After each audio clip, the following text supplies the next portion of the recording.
Este video es para explicar el método de la gran M o método de penalización. Aquí tenemos un problema. El problema es de minimizar. Este método principalmente lo podemos utilizar para casos de minimización. Y tenemos la función objetivo. Tenemos tres restricciones. Dos de ellas son menor o igual que y una mayor o igual que. Y lo que nos dice el método de la gran M es de que debemos utilizar este modelo, que sería un modelo equivalente para solucionar el problema de minimización. Es decir, debemos agregar un término m por w, donde m es una cantidad muy grande y w es una variable artificial. La otra consideración es de que a las restricciones mayor o igual que, les vamos a restar una variable superflua, pero vamos a agregar una variable artificial.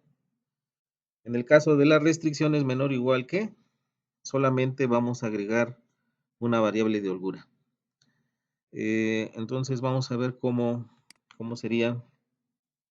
El primer paso sería entonces analizar nuestras restricciones.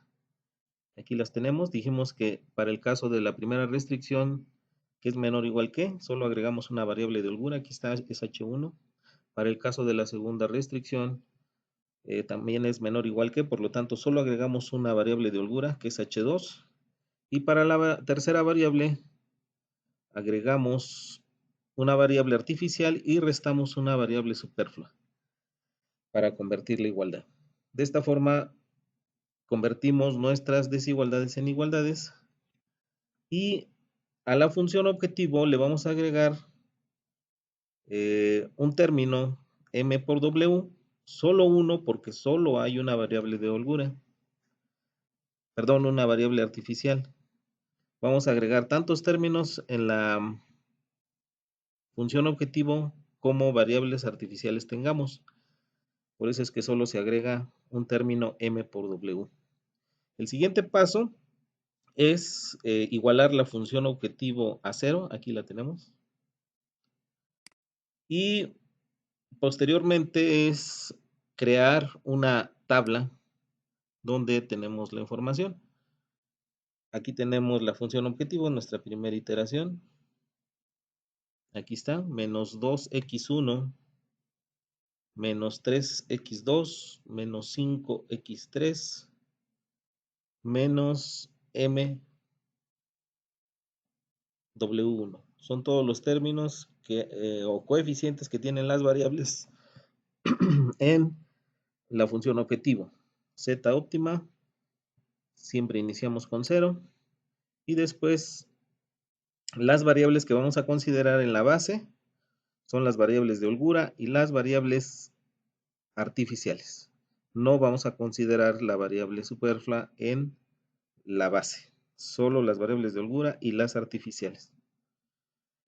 Posteriormente, capturamos todos los coeficientes de las variables en las restricciones, aquí los tenemos, al igual que los coeficientes de las variables de holgura, las superfluas y las artificiales.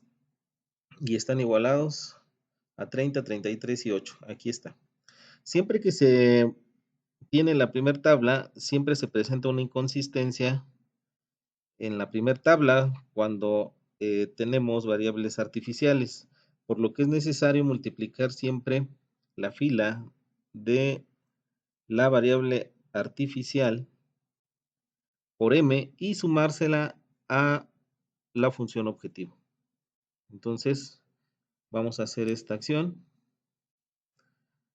y aquí la tenemos. Al multiplicar por m la fila de la variable artificial y sumándosela a la función objetivo, nos queda como está aquí. Por lo tanto, sigue siendo nuestra primera iteración.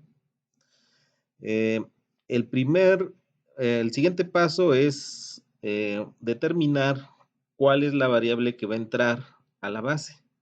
En este caso, a diferencia del método simplex, se tiene que buscar el valor más positivo dentro de las variables que están aquí en la función objetivo. En el método simplex será el más negativo. En este método se debe buscar el más positivo.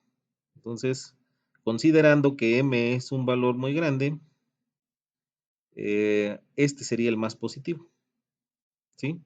Si aquí supongo un valor, por ejemplo, de 10,000 y realizo aquí las operaciones, me voy a dar cuenta que este es el más positivo. Por lo tanto, este sería la variable que entra a la base.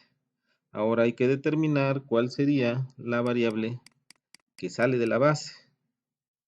En este caso necesitamos dividir estas cantidades, que es el vector de recursos, entre estas otras para eh, determinar qué variable es la que va a salir a la base. Solo que en este caso de esta división de 33 menos 10, tenemos un denominador negativo y la condición es de que el denominador siempre debe ser mayor que 0.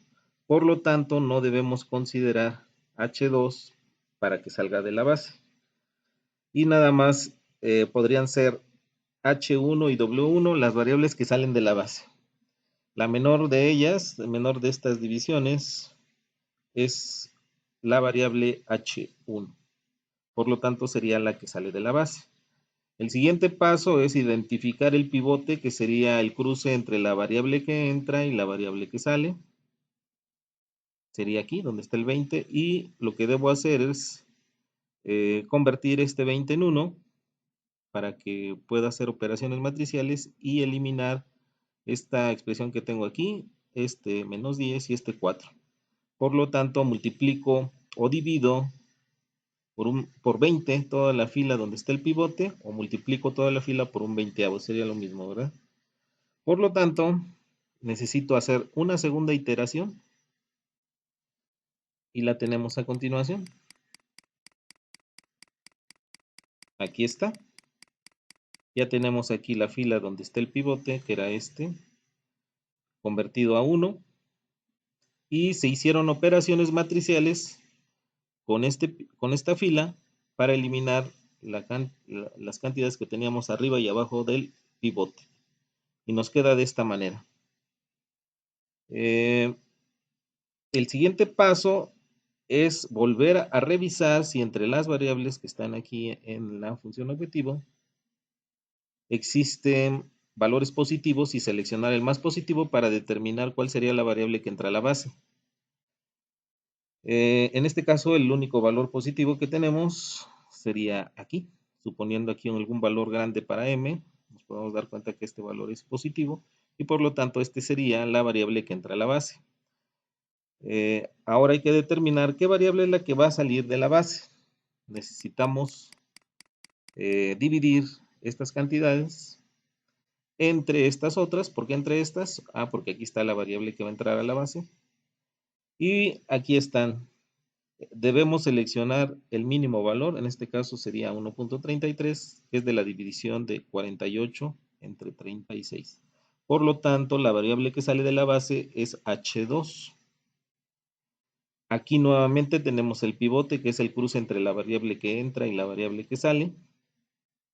Por lo tanto, necesitamos convertir el pivote en 1, por lo que debo multiplicar toda esta fila por un 36avo y hacer una tercera iteración. Entonces, hacemos la tercera iteración, convertimos el pivote en 1 y hacemos operaciones matriciales para que este 4/5 se convierta en 0, este 3/10 también se convierte en 0 y esta expresión también se convierte en 0. Por lo tanto, tenemos nuestra tercera iteración que está aquí. Y aquí ya se hicieron las operaciones matriciales para convertir en ceros arriba y abajo del 1. Y nos queda de esta forma la tabla.